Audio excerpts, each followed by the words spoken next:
name is Arthur, and I am the night shift archivist for the National Transit Authority. It is a boring job on paper. I sit alone in a windowless basement, 3 floors beneath the city subway system, digitizing old security footage from the 1970s through the 1990s. Millions of hours of VHS tapes, completely forgotten by the world.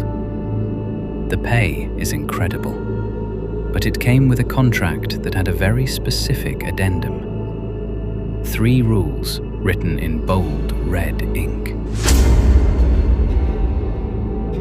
Rule number 1. If you find a tape with a handwritten white label, do not log it into the system. Put it in the metal shredder immediately.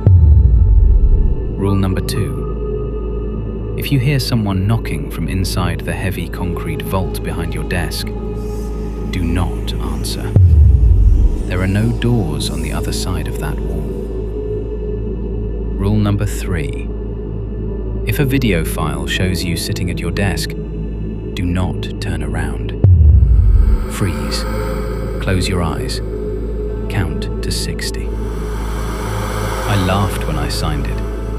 I thought it was just some elaborate prank by the older staff to scare the new guy. For the first 8 months, it was just endless, mind-numbing static.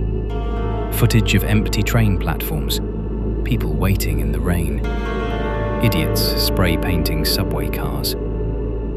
Until last Sunday. It was 3:11 a.m.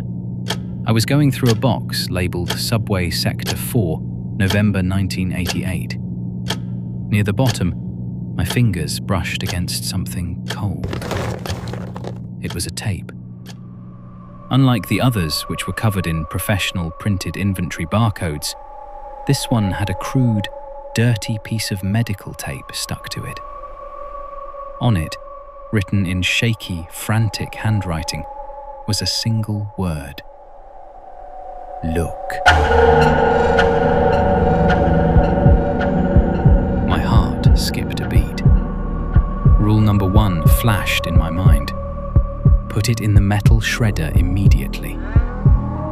But curiosity is a disease in human nature.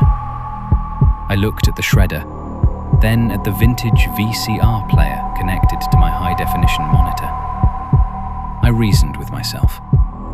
It is just an old tape.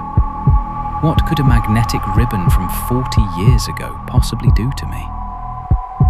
I pushed the tape into the slot. The screen flickered.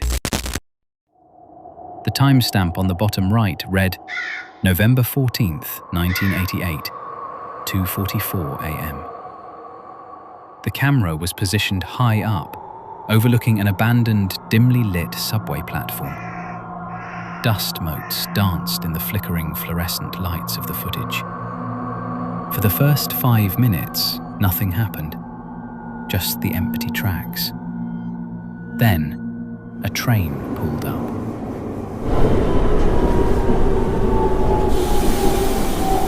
It was not a standard transit train.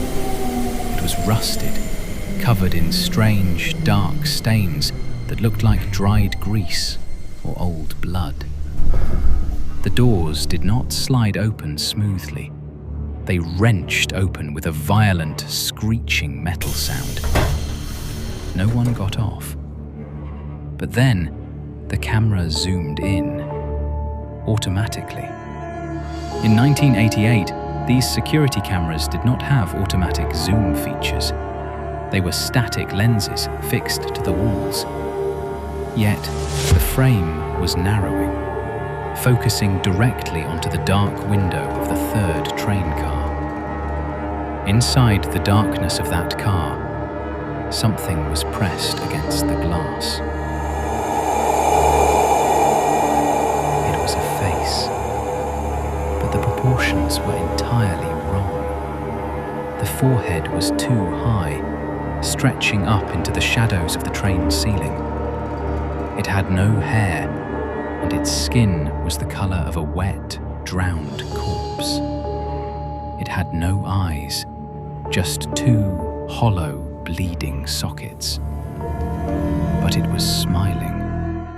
A wide, impossible grin that showed too many thin, needle-like teeth. It was staring directly at the camera lens, as if it knew someone would be watching this tape decades later. As I stared at the screen, paralyzed, the creature did something that made the breath catch in my throat. It raised a long, grey hand. Its fingers had too many joints, bending backward like a spider's legs. It tapped on the train window. 3 times. The terrifying part was not the sound from the speakers. The terrifying part was that the sound did not come from my headphones. It came from the wall behind me. There was complete silence, except for the heavy breathing of a panicked person. Then, from a distance, 3 heavy knocks against concrete. I ripped my headphones off. My forehead broke into a cold sweat. I turned around slowly. Behind my desk was the massive, solid concrete wall of the old vault, a sealed structural pillar of the tunnel system. There were no doors, no pipes, just 2 feet of solid, unyielding stone. Rule number 2. If you hear someone knocking from inside the heavy concrete vault, do not answer.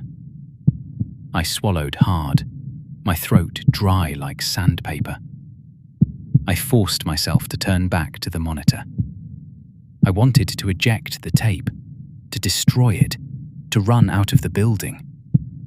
But my eyes locked onto the screen again, and what I saw froze the blood in my veins.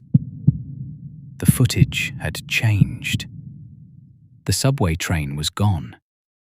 The platform was gone. The screen was now showing a live feed of my basement office.